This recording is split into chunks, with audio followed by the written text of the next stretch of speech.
Le potentiel, qu'est-ce que c'est? Et surtout, comment on le développe? Depuis toujours, je me pose cette question, parce que l'humain est capable d'accomplir des choses incroyables. Parfois, on regarde quelqu'un réussir un exploit et on se demande comment il a fait? Pourquoi lui et pas moi? Pourquoi certains vivent une vie intense, pleine, alignée, pendant que d'autres se contentent d'exister, sans vraiment se sentir vivant? Peut-être que toi aussi, tu as déjà croisé quelqu'un qui dégageait une énergie différente. Tu t'es dit, il a quelque chose en lui. Comme si cette personne avait des caractéristiques qu'on ne voit pas chez tout le monde et qui ne sont pas encore développées. Ces caractéristiques, j'appelle ça le potentiel. Dans cette vidéo, je vais te parler de ça, de ce que c'est, de comment on le trouve et de comment on le développe. Ce que je vais te dire, c'est un mélange de ce que j'ai lu, entendu, compris, recherché, mais surtout vécu. Ce n'est pas une vérité absolue, mais c'est ce que je crois. Peut-être que certains trucs te paraîtront étranges, mais je te demande juste de rester ouvert, parce que ce dont je vais te parler peut vraiment transformer ta vie. Mike Mentzer disait, le potentiel n'est que l'expression d'une possibilité, quelque chose qui ne peut être évalué avec précision que rétrospectivement.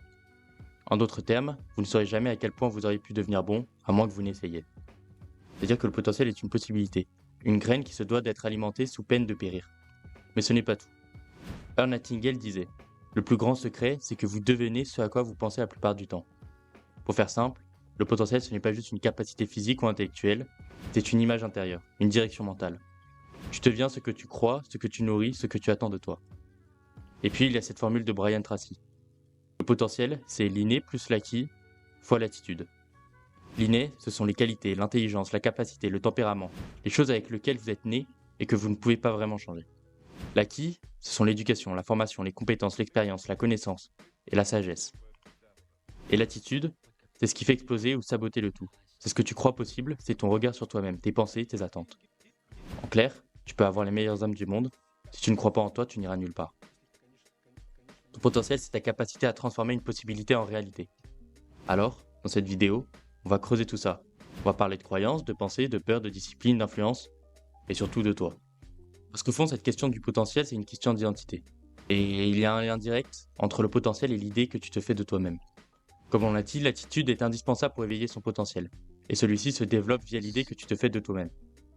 Pour faire simple, si ton image de toi est négative, ton potentiel restera enchaîné pour sûr. Ton image de toi, c'est l'estimation, souvent inconsciente de ta propre valeur. Et le plus triste, c'est que cette estimation est presque toujours bien en dessous de la réalité. Ton concept de soi est subjectif. Il ne dépend pas de ce que tu es vraiment, mais de ce que tu crois être. Et tant que tu ne changes pas cette image intérieure, tu ne changeras pas ce que tu fais. Et c'est ça qui bloque la plupart des gens. Ils veulent changer leurs résultats sans changer la personne qu'ils croient être. Pourtant, l'estime de soi est le point culminant de la performance personnelle.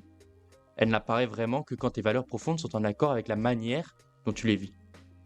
Quand tes actions reflètent ce qui est vraiment important pour toi, c'est ce qu'on appelle vivre aligné. Les gens qui réussissent à éveiller leur potentiel sont ceux qui savent ce qui compte pour eux et qui organisent leur vie en fonction. A l'inverse, le stress, la fatigue, les conflits intérieurs viennent souvent d'une vie déconnectée de ces valeurs.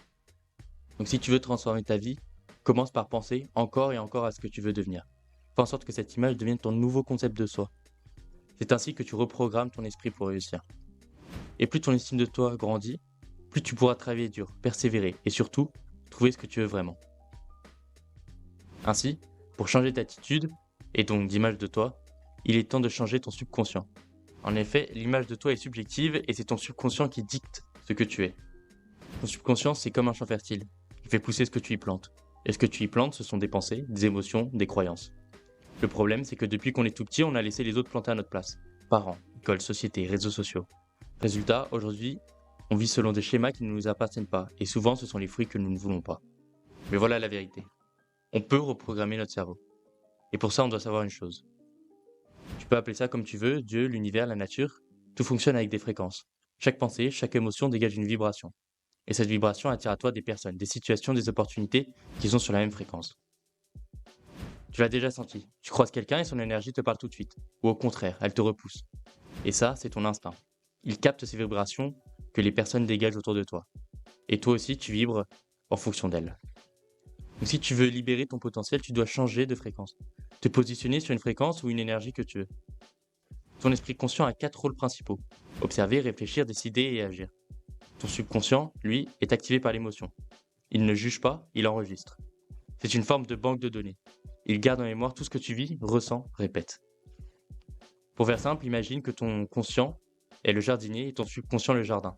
Ce que tu sèmes avec tes pensées conscientes, tu le récoltes dans ta vie. Ainsi, pour changer, il y a 4 lois mentales à connaître.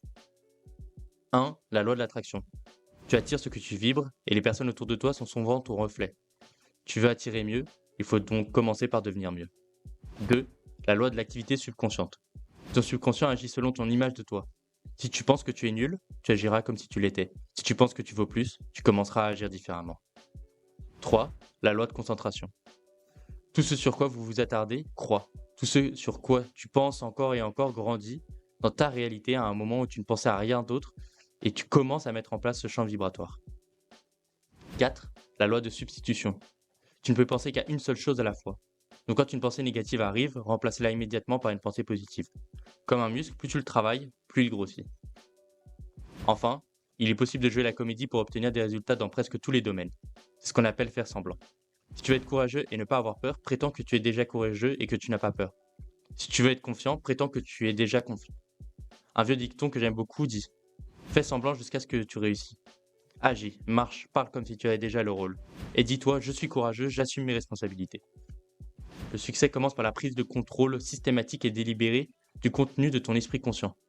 Et surtout, plus tu répètes quelque chose, plus il devient toi, car ton subconscient retient ce que tu fais et dit sur toi-même.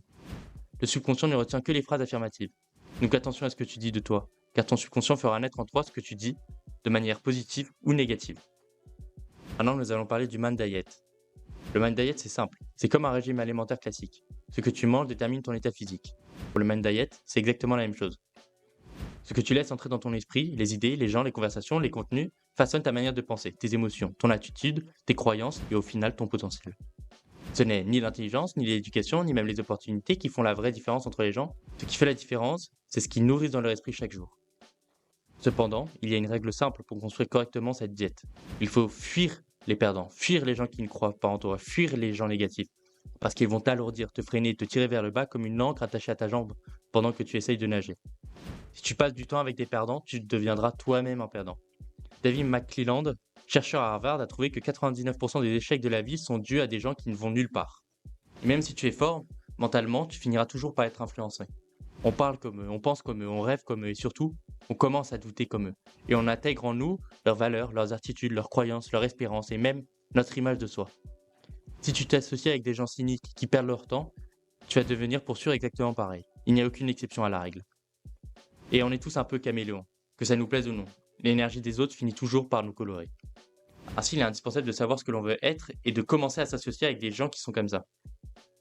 Ça veut aussi dire pour toutes les relations, qu'elles soient amoureuses ou amicales, qu'il faut fuir si notre environnement ne nous plaît pas. Couper n'est pas de la méchanceté, c'est du respect de soi. Je te le dis honnêtement, j'ai moi-même dû faire ce choix. J'ai perdu des amis, j'ai mis fin à certaines relations. Et pendant un moment, je me suis senti souvent presque seul. Mais avec du recul, c'était sûrement les meilleures décisions pour moi. Elles étaient difficiles, mais indispensables à mon développement. Parce qu'aujourd'hui, je suis entouré de personnes qui me tirent vers le haut, qui croient en moi et qui me boostent. Couper avec certaines personnes ne veut pas dire que tu es méchant. Ça veut dire que tu sais où tu vas et que tu refuses de sacrifier ton potentiel pour rester gentil ou disponible pour des gens qui ne t'aident pas à grandir. Alors nourris ton esprit comme un athlète, nourris son corps et n'oublie pas. Tu ne deviendras jamais un gagnant si tu t'entoures de perdants. Il n'y a aucune exception à cette règle. Maintenant que tu comprends l'importance de nourrir de la bonne manière ton mental, il est temps de parler d'un outil fondamental pour éveiller ton potentiel, les objectifs. Dans la vie, il y a 3 étapes clés si tu veux vraiment réussir. 1. Décider exactement ce que tu veux. 2. Déterminer le prix à payer. Et 3. S'engager à payer le prix. Le problème, c'est que la plupart des gens ne savent pas ce qu'ils veulent. Et pourtant, tu peux avoir tout ce que tu veux dans la vie, si tu es clair et déterminé. Mais 95% des gens vivent sans objectif clair, avec juste une vague idée de ce qu'ils veulent faire un jour. Comme par exemple, être heureux. Et c'est très louable de vouloir être heureux. Et pourtant, c'est un objectif impossible à accomplir, étant donné qu'il est beaucoup trop vague. Et c'est comme ça qu'ils passent à côté de leur vie, à côté de leur potentiel. On a tous un mécanisme d'échec en nous, et il se déclenche quand on ne réalise pas notre potentiel, quand on fait moins que ce dont on est capable. Et dans 95% des cas, ce mécanisme d'échec vient d'une seule chose, la zone de confort. Depuis l'enfance, on est conditionné à aller vers ce qui est facile, amusant, agréable, et à fuir l'effort, la discipline, l'inconfort. Mais ce qui est confortable tue lentement ton potentiel. La solution ? Activer ton mécanisme de réussite. Et ce mécanisme-là, il s'active grâce à un objectif. À chaque fois que tu te fixes un objectif clair, tu déclenches de l'énergie positive. de la motivation, de la clarté, de la persévérance. Une force mentale qui te rapproche automatiquement de ce que tu veux. Tu sors de ta zone de confort en te fixant des objectifs un peu plus élevés que ceux que tu as déjà atteints. Et c'est ça que font tous les grands leaders. Ils refusent de stagner. Ils élèvent constamment leur niveau. Et ça les garde vivants, créatifs, puissants. La réalisation est automatique si tu as un plan. Une fois que tu t'es fixé un vrai objectif et un plan réaliste, tu réussiras. Pas tout de suite, pas sans effort, mais inévitablement si tu tiens bon. Et alors, pourquoi si peu de gens se fixent des objectifs? Il y a 4 raisons majeures à cela. 1. Personne ne leur a appris. S'ils ont grandi dans un environnement où on ne parle jamais d'objectifs, ils ne savent même pas que c'est vital. Une étude a montré que les conversations à table jouent un rôle énorme dans le développement du caractère.